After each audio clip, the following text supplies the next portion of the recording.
Hi, it's Autumn from Awakening the Artist, and I'm here today to teach a tutorial on how to make positive, negative, abstract art. So we will first be creating the abstract piece and then cutting and pasting to make the contrast of positive and negative.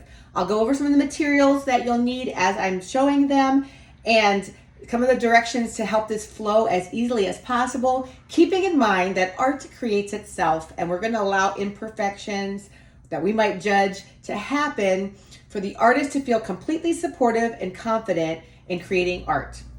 All right, so first you do need a sheet of white paper. This is cardstock. Cardstock works best because it's sturdy and can handle the paint. And a contrast sheet that you'll probably decide the color, your artist will decide the color after they choose their paint colors.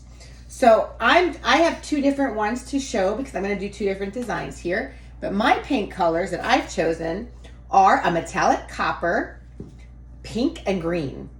So I'm going to layer the darkest first and the lighter as accents, and I'll show you that. And that way the accents will really pop. So one thing, in case you are choosing maybe construction paper to match with your cardstock, make sure you cut this to match. They should be the exact same size.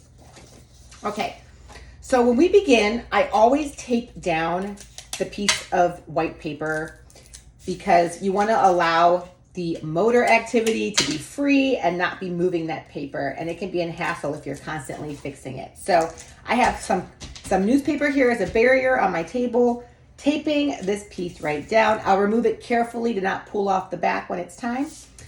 And I'll show you some of the fun stamping tools. You might have tons in your house. Once you start thinking creatively about what you could use as a paintbrush, you'll be amazed at all the ideas that come to you. So one of the things Liam used, which I'm going to use today, is a spatula, a wooden spatula. I also have this old kitchen scrubber I'm using as a stamper, and I'm going to use a bottle cap. This is a large one from like apple juice to make circles. But here's some other options. You could just use your regular run-of-the-mill sponge brushes, right? They're going to make a nice technique. This is a medicine cap top. You could use the bottom or the top. We like to take Q-tips and bind them together with a little zip tie or rubber band and make a fun little design. I also learned recently you can use Legos and Duplos, make a nice one. Liam chose this one for his project. And then other things like, for instance, the bottom of this large glue stick could be used, as well as the bottom of a regular glue. So anything can work. And just be prepared that it's going to get a little messy and you'll clean it up later.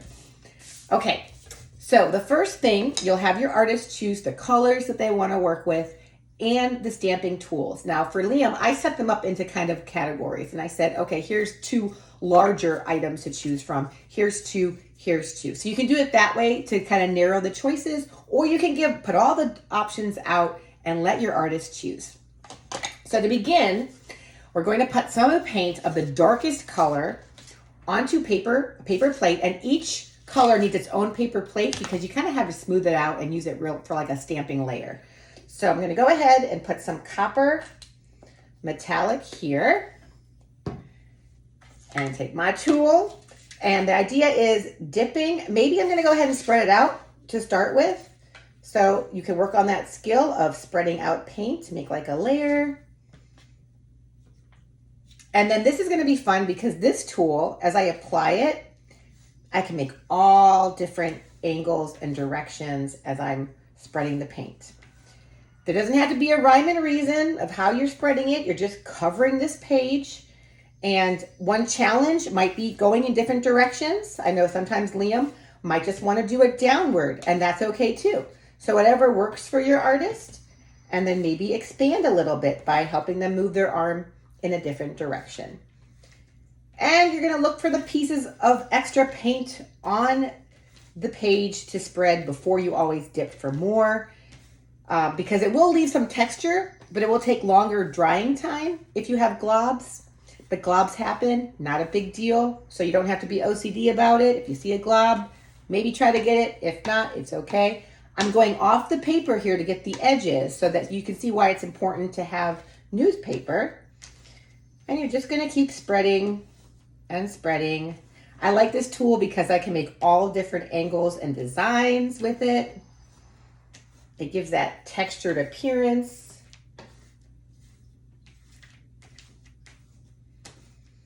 So as much as you can, cover the page with the first sponging material. It doesn't have to be exact. You can leave some white as accent. It's a good motor skill though to cover the whole page. Okay, so here I am feeling good. There's a little bit there I missed. That my first layer is done. I'm just gonna set this aside for another time. Now, my next color, and you can always have the artist help squeeze out the paint because you will need generous amount sometimes. I'm gonna do pink. And I'm gonna use this fun brush. So actually gonna just go ahead and start stamping it. The motion for the arm is a lot of up and down, which once you get repetitive with it, stamping paint can become a really fun, easy activity that we can build those motor connections for. So now there's not really a rhyme or reason, so stamp. They can be close together, they can be farther apart. You know, sometimes if I see Liam in one area, I'll say, oh, don't remember to get that area up there. So you can prompt a little bit to get it fully covered, but the idea is just to go until your body feels done too, right? Sometimes we are going to listen to the impulse. We don't feel done yet, we're gonna keep going. And at some point you might need to stop the artist and say, okay, that's great. Okay, so that's our second layer. So now the final layer is going to be my bottle cap and green. So I'm gonna pour, so you can see, pour some green on.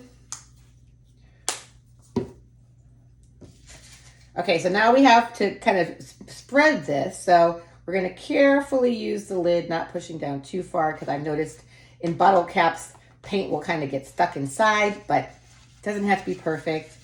This can be a fun mixing kind of activity if you choose a bottle cap. Okay, so now I've got a nice layer of a circle. I'm just gonna start in the center, press down, lift up. You don't have to dip, the first time. You can make them interlocking. Does not have to be all perfect. You can do it a little faster. Oop, there's a big glob. So here's an example of, I'm just gonna use the glob to kind of spread it out more. So like Bob Ross taught, happy little accidents. You don't have to feel like a little something you didn't plan for is gonna ruin the project. And if you think it's too much paint, I might just take like a baby wipe or something and get that little glob off, which I will show a little bit of work just to fix it.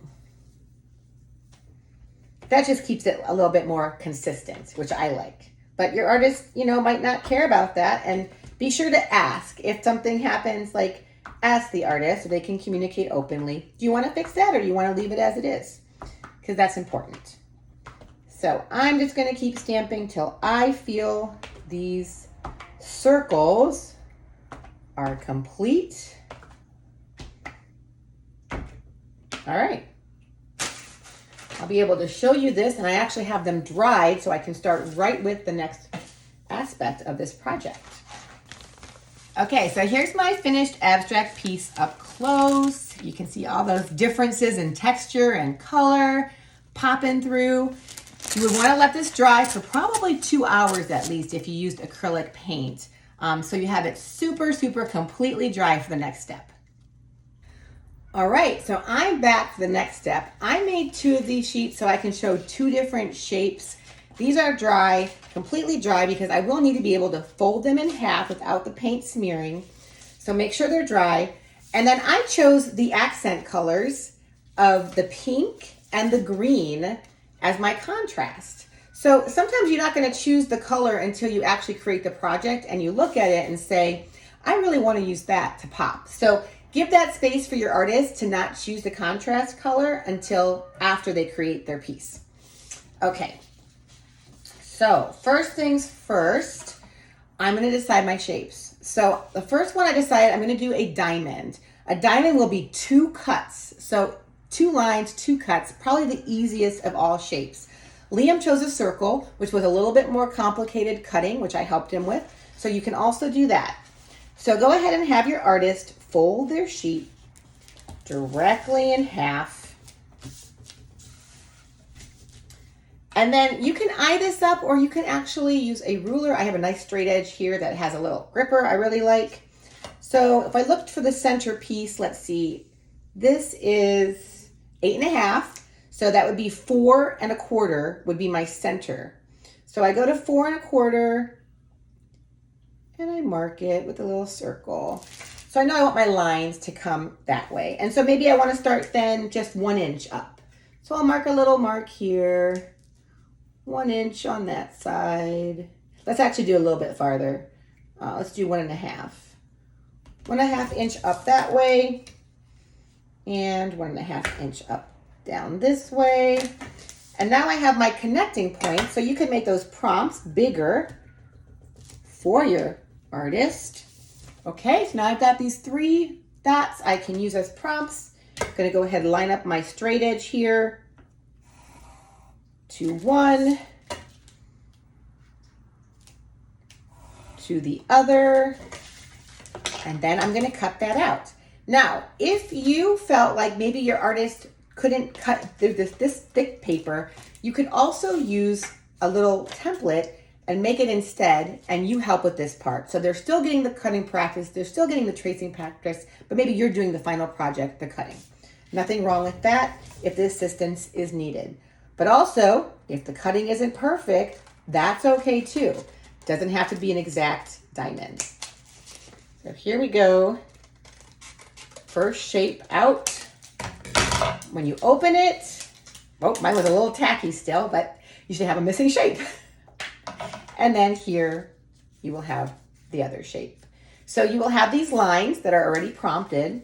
Go ahead and cut along the lines to separate the pieces, and the same will happen with the bigger one.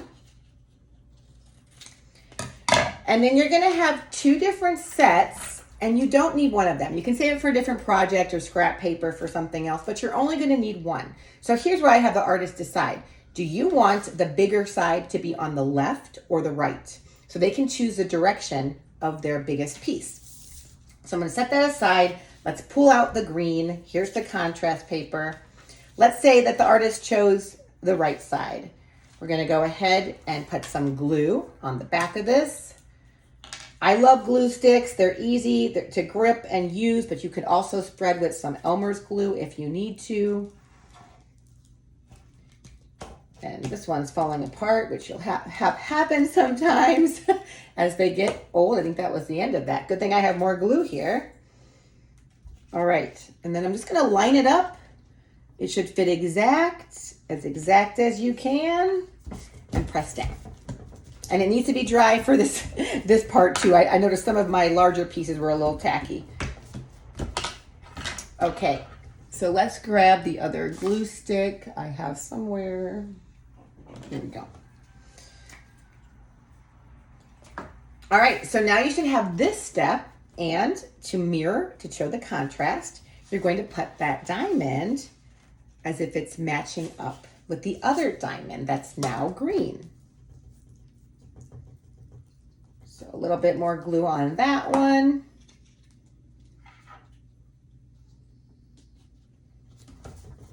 Press down. Voila. So that would be the simplest of the projects to make because the diamond is just 2 lines and 2 cuts. Now, if you wanted to, you can make that a square or whatever you want it to look like. It could be a shorter diamond or whatever. Have fun with it. It doesn't have to look exactly like mine. Now I'm going to show you a little bit advanced cutting. I'm going to actually make a template for a flower. Now this would be really great to turn into a Mother's Day card. So there's an idea. You can also do a butterfly, but we're going to do a flower because it's very symmetrical. So once again, I'm going to fold my sheet in half.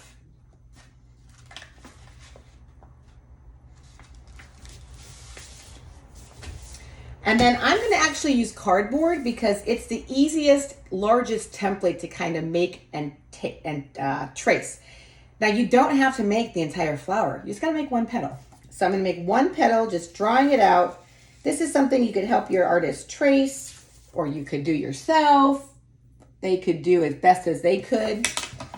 And then you're just going to cut out that petal.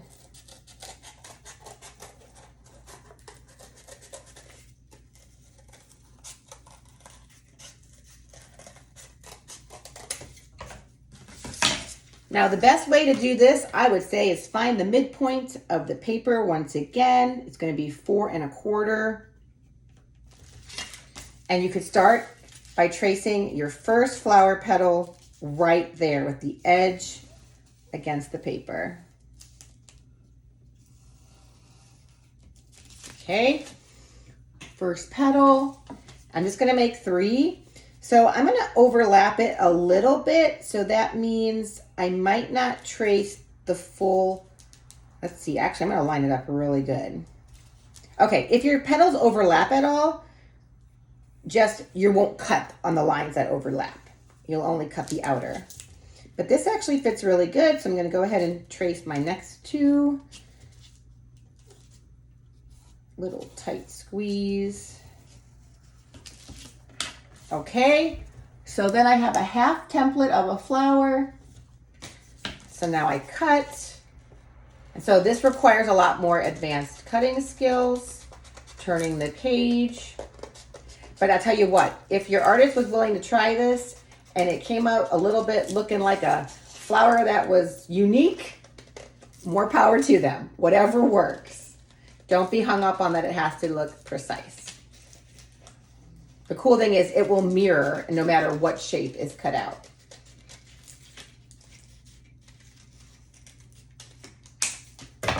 Okay, so now, still sticking. I have my flower, my 6-point flower is probably the easiest to make. And wow, look at that. Nice big shape out of there. So once again, we've got the prompted folded lines to go ahead and cut or help your artist cut. And then once again, you won't need half of this sheet. You'll only be using half. So I will take and put aside this. And now this will be glued onto my pink. So I'm going to do it the opposite of the other one. I'm going to go ahead and do it on the left first. Hopefully my glue sticks last here. If not, I'll use some Elmer's.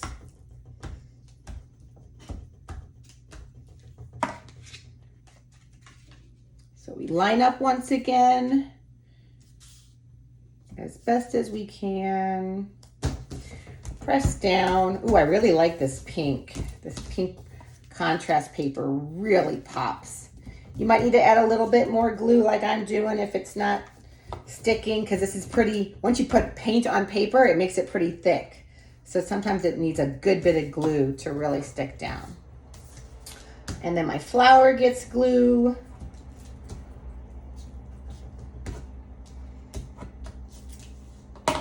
And then I mirror my flower on the other side, lining it up as best I can, pressing down. And then voila, there's my flower example. Okay, so today we made both of these simpler, a little bit more advanced, and all that abstract painting, which can come out however you want. The look will be different for every single project.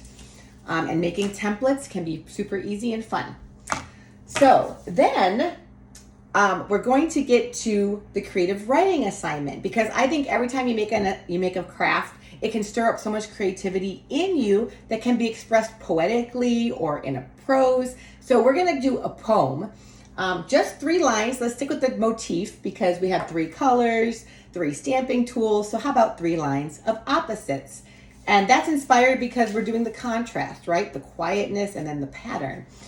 So for instance, I was thinking, let's stick with nature theme. It's springtime. It's fun and vibrant outside. So maybe your artist can think of 3 different pairs that are represented in nature. Here's some ideas if you need some prompts. Rain, sunshine, sun, moon, seed, tree, light, dark, windy, still, a flood, a drought. So here's 2 examples that I came up with. The rain on my skin was a cooling experience after a long day gardening in the sunshine. So see how they kind of make sense? They interplay together. And then the second one was, my sister was thrilled to find one lightning bug pulsating in the dark field. So the lightning from lightning bug and the dark are the contrast. So it's just finding those things that are contrasting and putting them together make sense. And the lines themselves don't have to make sense together. So just a fun little idea to play with opposites. And if you create a project and a poem and want to share it, I will have a Google document that anyone who contributes can add to it and see every other artist's creations as well. I think that's really fun to see all of us around the world touching into our creativity and sharing what's on our heart. So thank you so much for joining me today, and I really appreciate being able to teach you something that maybe you can do in many different ways and really enhance your life and the life of your artist. So here's the diamond I made today, and the flower. I really love this one. And then here's Liam's that he had made. He used the spatula, Q-tips, and a Duplo block. And then also I like to give options in case you don't like to play with paint. Guess what? This was made with dot markers. So that's always an option. And then maybe you're a doodler or you have a doodler who likes to pull out crayons, markers, pencils, colored pencils. You can also doodle something. And I made a cool little inner circle on this one. So have fun. Thank you so much for learning something new with us. We hope you enjoyed.